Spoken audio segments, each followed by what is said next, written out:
નમસ્કાર મિત્રો, એજ્યુ સફર પરિવારમાં હું હરેશ જેઠવા આપ સર્વેનું સ્વાગત કરું છું.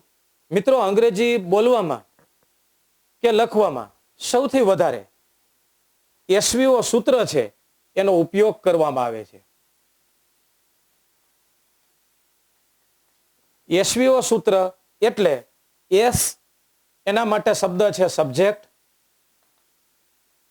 વી એના માટે છે વર્બ, ઓ એના માટે છે ઓબ્જેક્ટ. જેનું ગુજરાતી શબ્દ છે સબ્જેક્ટ એટલે કર્તા, વર્બ એટલે ક્રિયાપદ, ઓબ્જેક્ટ એટલે કર્મ અથવા અન્ય શબ્દ.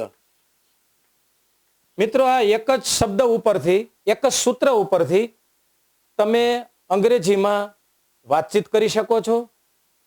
ગમે તે પરિસ્થિતિ હોય, પણ જો આ સૂત્રનો તમે ઉપયોગ કરો તો તમે ઇંગ્લિશની અંદર નાના મોટા વાક્યો છે એ બોલી શકો છો. દાખલા તરીકે એક એક્ઝામ્પલથી આપણે સમજીએ. મારું નામ હરેશ જેઠવા છે. આનું મારે ઇંગ્લિશ કરવું હોય તો હું આ સૂત્રનો ઉપયોગ કરી અને એનું ઇંગ્લિશ છે હું સાચી રીતે લખી શકું. મારું નામ એટલે માય નેમ છે, એના માટે અંગ્રેજીમાં શબ્દ છે ઇઝ. હરેશ જેઠવા એ અન્ય શબ્દ આપણે કહી શકીએ. My name is Haresh Jethwa. તો માય નેમ એ સબ્જેક્ટ કહેવાય, ઇઝ વર્બ કહેવાય, હરેશ જેઠવા એ ઓબ્જેક્ટ, જેને ગુજરાતીમાં અન્ય શબ્દ કહેવાય. હવે બીજું એક એક્ઝામ્પલ લઈએ. રાજકોટ એક મોટું શહેર છે. તો આ સૂત્ર જો મેં યાદ રાખ્યું હોય તો મારે અંગ્રેજી ગોખીને બોલવાની જરૂર નહીં પડે કે મને ડર નહીં લાગે. પણ આ સૂત્ર જો મેં યાદ રાખ્યું હશે તો હું આત્મવિશ્વાસપૂર્વક પણ ઇંગ્લિશ છે એ ફ્લુઅન્ટલી બોલી શકીશ. રાજકોટ એ કર્તા કહેવાય, ઇઝ એ ક્રિયાપદ કહેવાય, એક મોટું શહેર એ બિગ સિટી એ અન્ય શબ્દ અથવા એને કર્મ કહેવામાં આવે. હજી એક એક્ઝામ્પલ આપણે લઈએ. હું ગઈકાલે શાળાએ ગેરહાજર હતો. તો આપણને મનમાં થોડી શંકા થાય કે આનું ઇંગ્લિશ કેવી રીતે. પણ હવે તમે મિત્રો એસવીઓ સૂત્ર એ જાણો જ છો. તો એસવીઓ સૂત્ર જો આપણે જાણતા હોય તો તરત જ આપણા મગજમાં સૌથી પ્રથમ કર્તા આવશે. તો ગુજરાતી અને અંગ્રેજી આ બંનેમાં કર્તાનું સ્થાન સૌથી પ્રથમ હોય છે. હું ગઈકાલે શાળામાં ગેરહાજર હતો. હું એ વ્યાકરણની અંદર કર્તા છે, જેનું અંગ્રેજી થાય છે આઈ. હતો વ્યાકરણની અંદર ક્રિયાપદ છે, જેનું અંગ્રેજી થાય છે વોસ. ગેરહાજર એને કર્મ કહેવામાં આવે અથવા તો અન્ય શબ્દ કહેવામાં આવે એબસન્ટ. અને ગઈકાલે એને અન્ય શબ્દ કહેવાય યસ્ટરડે. તો આઈ વોઝ એબસન્ટ યસ્ટરડે.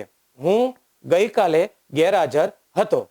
તો આ એક સૂત્ર જો આપણે જાણીએ તો ઇંગ્લિશ ઉપરનો આપણો કમાન્ડ છે બોલવા માટેનો, એ ચોક્કસ આપણા આત્મવિશ્વાસમાં વૃદ્ધિ કરશે.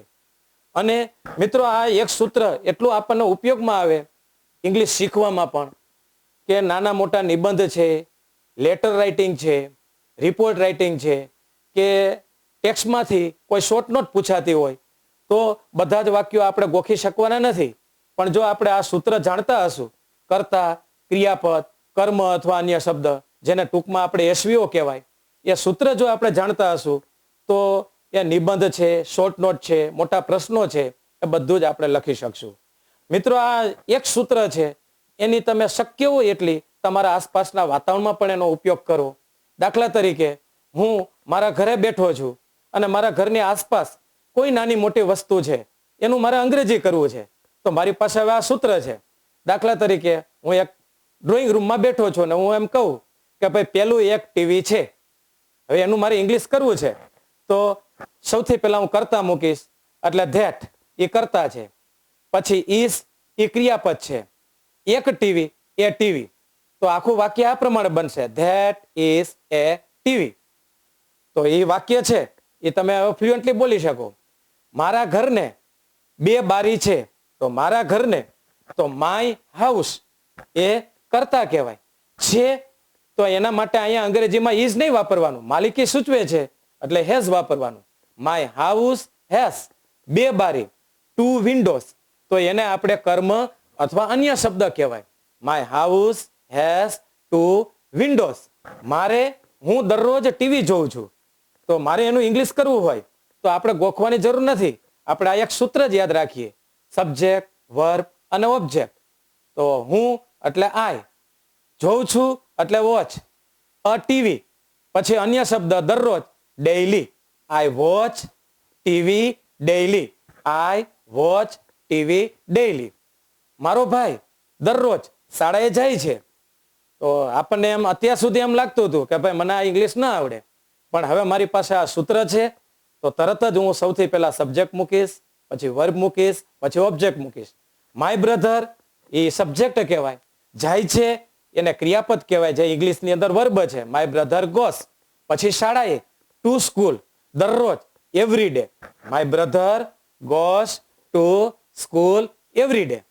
તો મિત્રો આવી રીતે તમારા ઘરની આસપાસ કે તમારા મકાનની આસપાસ કે તમારા સ્કૂલની અંદર જ્યાં કઈ ઓફિસમાં તમારી પાસે આસપાસ કોઈ પણ પરિસ્થિતિ છે, સ્થિતિ છે, તો એમાંથી જ વાક્યો લઈ અને યશવ્ય સૂત્રનો ઉપયોગ કરી અને એ વાક્યને આપણે અંગ્રેજીમાં કોઈ પણ જાતના ડર રાખ્યા વગર ચેન્જ કરી શકીએ છીએ.